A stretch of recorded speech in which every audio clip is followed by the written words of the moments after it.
Um, I retired from nursing in 2016 and I started um, not researching, but discovering, I guess, an alternative to traditional medicine. And it started me on my journey of wanting my health to be more than just throw another pill at something. And because I was having problems with my fasting blood sugar in the morning and dawn phenomenon, and I couldn't get a handle on that, and you were specializing in blood sugar, I felt like perhaps that would be a good match. Frankly, it just never made sense to me that um, we had all this food and we had all this stuff the way God made it, and in our humanity we thought that if we ground up oats and whatever, you know what I'm saying, that if we did all these things we could improve on God. And so it never really made sense to me, but there was such a loud voice in social media saying, hey, this is the way, follow me. There are things like you've shown me that, hey, through temps and pulses and just biofeedback, listening to your body, if there's something you can't tolerate now, let's figure out why, heal your body and reintroduce it and try again, rather than just say, oh, this is a taboo food, I should never eat it again in my life, and substitute it with something man-made. And so it feels more like the way God designed things to be. One of the things that you taught me that's been a big mindset change for me is that it's not something that's bad for me. It's something that is not necessarily supportive in this moment. I was working on sleep, but I couldn't seem to get past waking up at 3 o'clock in the morning, which, as I've subsequently learned, is a big time for liver issues, 3 o'clock in the morning, and cortisol spikes. And those, to get past that and get back to sleep and try to get the block of time in that my body is saying it needed for adequate sleep was difficult. And I was frustrated in that I was waking up with blood sugars anywhere from 110 to 130, which I just didn't matter what I did, was a certain ratio. And that helped stabilize my blood sugar, to introduce a little bit more frequent meal eating. Um, and I also had to learn that meals didn't have to be, 60 grams of carbohydrate, 60 grams of protein. It could just be, the combination of carbohydrate and protein and fat that my body needs in a way smaller amount to carry me to the next 3 or 4 hour meal. So I had to shift my thinking quite a bit for that. And as I did that, I found that I wasn't waking up at 3 o'clock in the morning, And I do find that if I just couldn't seem to get that to go away.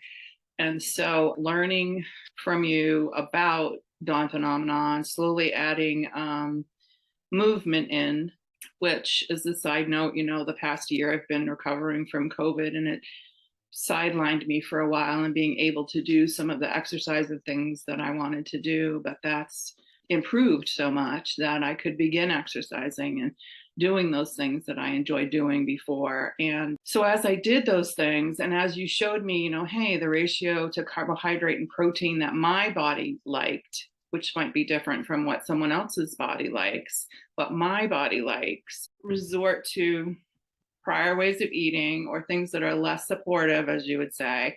And I have more grains, let's say, or have grains in the evening, then I find I am waking up at 3 o'clock in the morning. My blood sugar is high, but now I know what to do about it. It's that I chose to have that heavy pasta meal or whatever it was, and I can make a better choice next time because I've really prioritized sleep. I've started incorporating more consistent exercise and being conscious of those choices. I also learned too from you about the minerals, and how important those are. And I am absolutely convinced that that has been the missing piece that for so long. It's something nobody talks about that I see, certainly physicians, even in the naturopathic or functional medicine route, none of the physicians ever talked about minerals. And I saw such a change in my HTMA results that I'm fairly convinced that that's been certainly a big key to balancing out my blood sugars and improving my sleep and all those things that we've been working on. The other thing I've noticed is that as my body put on weight when I started eating this way, which really concerned me. But as my body has become accustomed or has learned to trust me again, I would say that it's saying, okay, it's safe. She's not going to starve me to death again. She's taking care of me. I can slowly release weight that I no longer need. And I'm starting to see my weight just sort of tick down and settle into a place where it feels like it's healthy and comfortable and whatnot. So that's all rewarding, positive things that I'm seeing. And it's been really, really helpful, really awesome. Definitely. And also learning to trust my own biofeedback and to say, the things that intuitively I'm saying, this is working or this isn't working.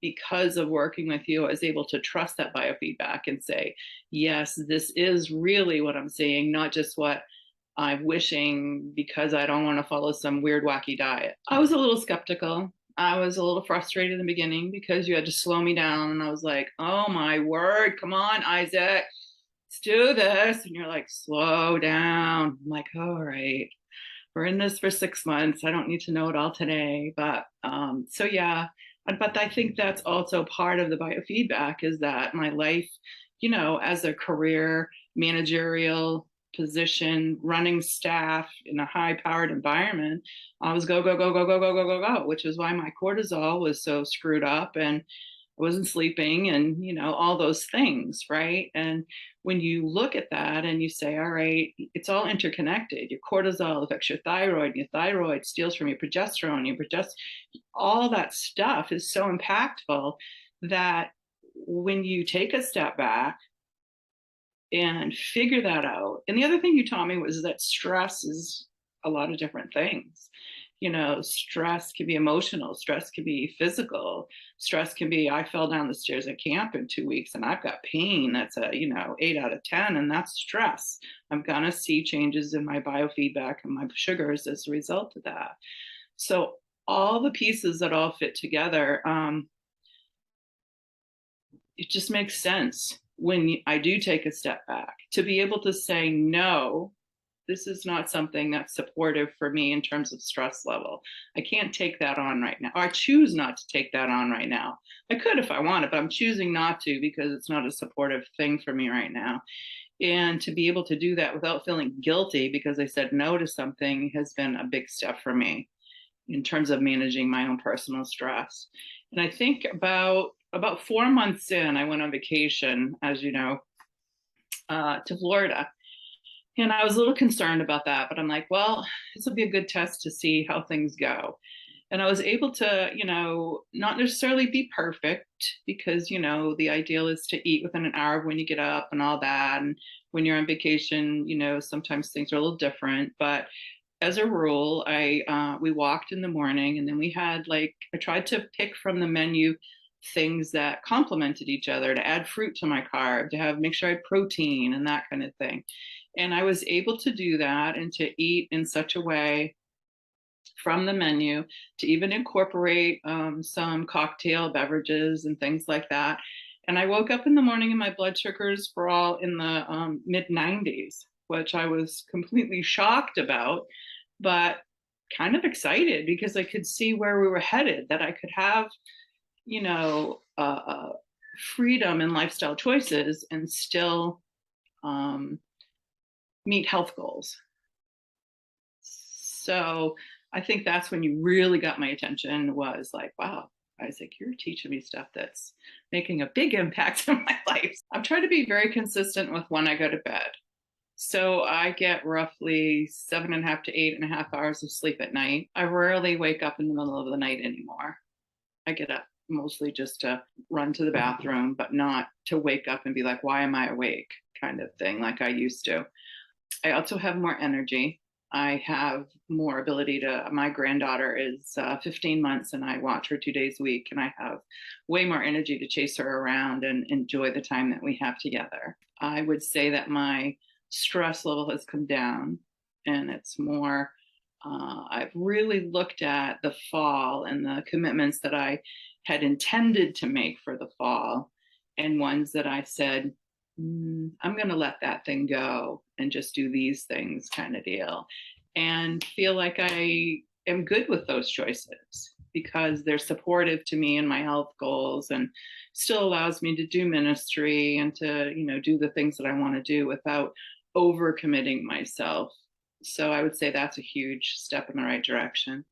I would say that my gut is vastly improved, and it's on its way to continuing to improve. The other thing I was going to tell you too is that I think one of the impactful things was that you taught me about movement, and that I had to get out of my head that movement was going to the gym for 30 minutes or whatever. And, that movement was just consistently moving during the day. And that's where I needed to start, was just moving, coming off of a year of COVID. And to progress to, wow, moving consistently. Now let's walk, let's add some weights, let's do those kind of things. And I had reached a point where I was really consistently doing some great movement every day. And I think that made a big impact as well on my sugars and overall health. You really deliver a lot of great content. I'm a nurse and I'm an educator and whatever. And so I appreciate data. I appreciate resources. So you really had great content. You got me thinking. Somewhere along the line, you also recognized that I really needed a little bit more time between sessions to process what I was actually thinking and absorbing and implementing. And you also needed to bring me to a place where I'm like, okay, I can slow down a little bit. And that was part of the process as well. So it was that. I think you challenged me in that, like, I would ask you, what do I need to do for this? And you'd say, well, let's look at your body and see what your body is saying about that. And so you were teaching me how to do my own biofeedback rather than just give me the answer, which I think was real helpful. I'm pretty big on supplements, or I was, coming from the naturopath community. They tend to have a lot of supplements. So it was really interesting to me to have the supplements that you told me why they weren't supportive for my body. You'd never told me not to take them. You said, these are the things that are not supportive and why. Which I appreciated. And I had not considered some of the things that you said. I would say that that they're worth investing in themselves to do that. The you that you'll be in 6 months is different than the you that will be today. And it can either be in the same trajectory that you're presently following, or it's a new you based on a new trajectory. And the only way that you change that trajectory is if you get wisdom and education and motivation and the tools that you need from resources that you don't presently have. So finding someone that can coach you and give you those tools so that you can become different than you are today is only in your best interest. It's worth investing in yourself to do that. Your body, as a medical person, we know that each cell of our body in different stages replaces itself and becomes a new cell. And it's either going to replace it with a healthier one or one that's the same or weaker. And I want my cells to be healthier and stronger and, more able to handle my granddaughter as she grows. So that was a big motivator for me to be able to keep up with her. So just do it. Just invest in yourself and be patient with yourself and take it slow.